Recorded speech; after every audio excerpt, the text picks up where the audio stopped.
In the Wiffling world, you find many great feats. Amazing pitches, diving catches, but of all these successes, one man can do it all with both hands.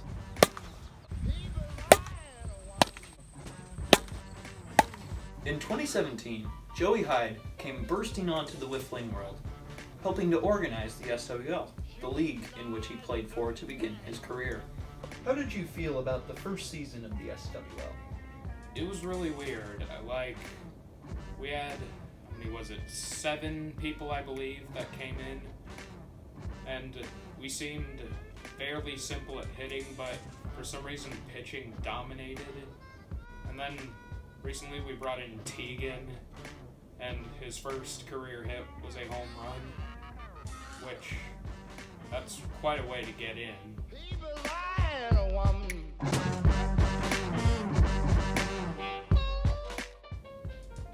It was remarkable.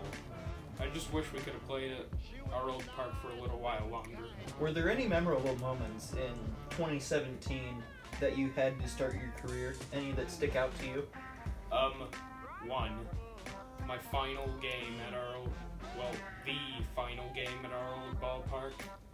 It was me versus Adam, and I let off the inning with a home run.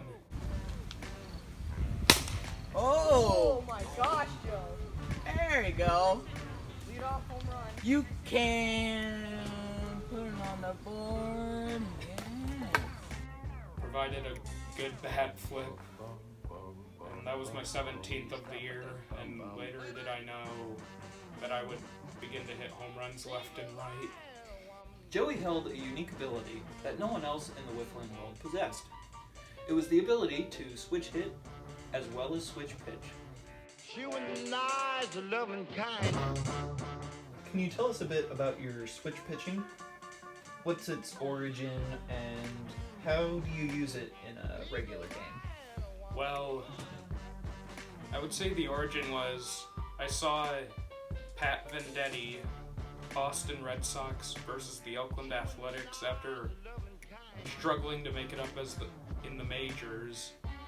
The Major League Baseball pitcher Pat Venditti, an ambidextrous pitcher, made his Major League debut, and it looked weird, but so natural. And I decided to follow in his footsteps because I read in an article once that lefties have a better time with non-dominant hands than righties do. And I am naturally left-handed, and I just decided for some reason to throw with my right hand. And what was your other question? So how would you use your different hands in one game? Well, that's actually completely out of randomness. Like, maybe one game I'll decide to throw the whole game with my left hand and the next game with my right. I could throw right-handed against all right-handed hitters to, if I hit a breaking ball and it's coming toward them, they could get out of the way and it would go back into the strike zone. Same thing with lefty on lefty. And sometimes I just really don't know what to use. Has there ever been a time when you've been able to use it to gain an advantage in a game? Yeah, I would say so. Through the 2017 season, Joey hit an impressive .494 average, along with 17 home runs and 54 RBIs. As a switch pitcher, Joey racked up 8 wins and 3 saves in 26 games. He pitched to a 3.143 ERA earned run average and recorded 43 strikeouts. He finished the season with a managerial record of 8-7 and in second place in the league. Stop with that bum. Playback. People lying, woman.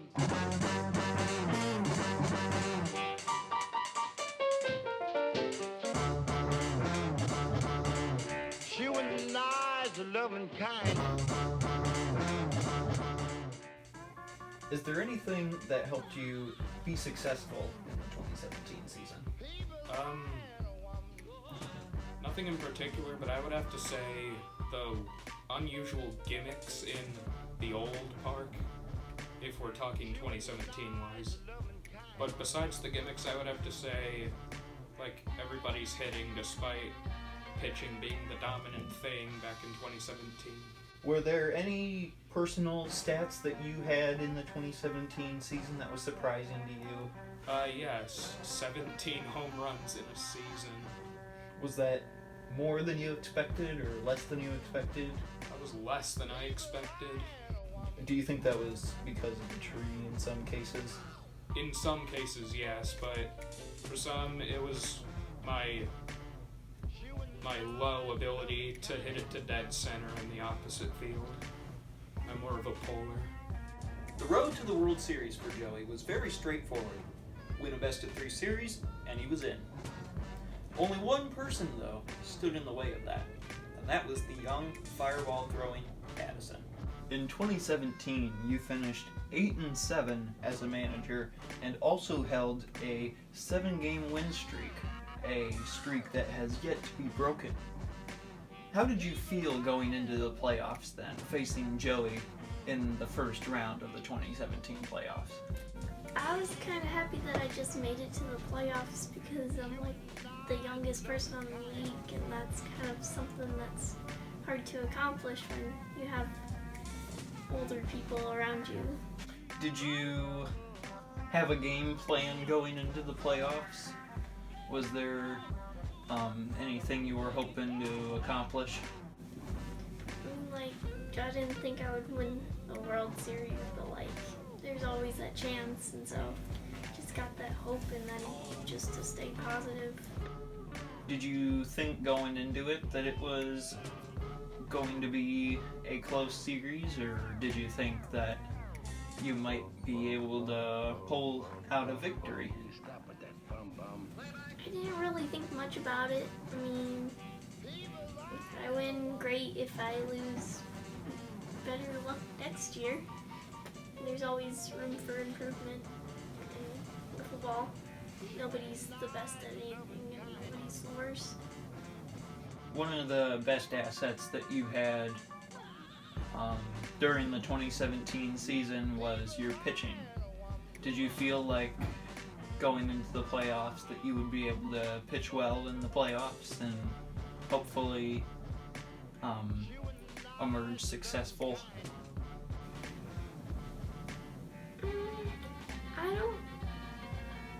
I didn't really think about my pitching that much, because like I like would strike out a lot, and then like I would like also like miss the strike zone a lot. Like I would like kind of confuse them because I'm not that very good at pitching, but somehow it just confused them, and so it just, I didn't really think much about it.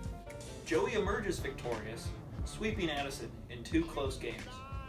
He meets Adam in the World Series for a battle of the ages. He emerges in dramatic fashion, winning the series 3-2, winning the last 2 games, and taking home the cup. How did it feel to win the World Series? I mean, I didn't really know what to do, because it's a Wiffleball World Series. Like, I was just glad to play some games as long as I could. Like, well, like I like to pitch more than I like to hit. And I wanted to be in the World Series so I could pitch more. Were there any favorite moments in the 2017 playoffs that you remember? In the 2017 postseason, I can't remember what game this was, but at some point Amy came to bat against me in the World Series and decided to throw a first pitch knuckleball, and she smacked it over the left center field fence for her only World Series home run so far. And I have not thrown a single knuckleball since. Wow. I'm not even joking. I've really never done that. In 2018, Joey brought his ambidextrous ability to the wiffling world outside of the SWL. He pitched well in the South Lake Wiffleball tournament, pitching to a stingy 0.45 ERA and striking out 15 batters in only 6 2/3 innings. She was nice, loving, kind.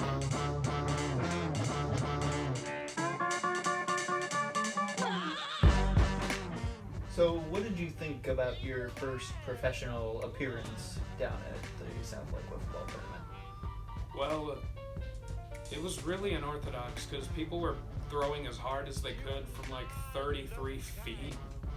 I think it was 33, maybe 38. But anyway, they were throwing as hard as they could. It was like trying to hit. And please note that they're not throwing blitzballs, they're throwing wiffle balls, so they break like crazy. So it's like hitting a 90-mile-per-hour splitter.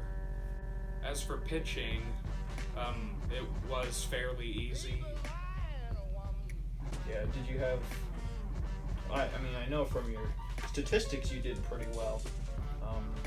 What did you think about your pitching in the tournament overall? Did you use your ambidextrous ability to help in the tournament?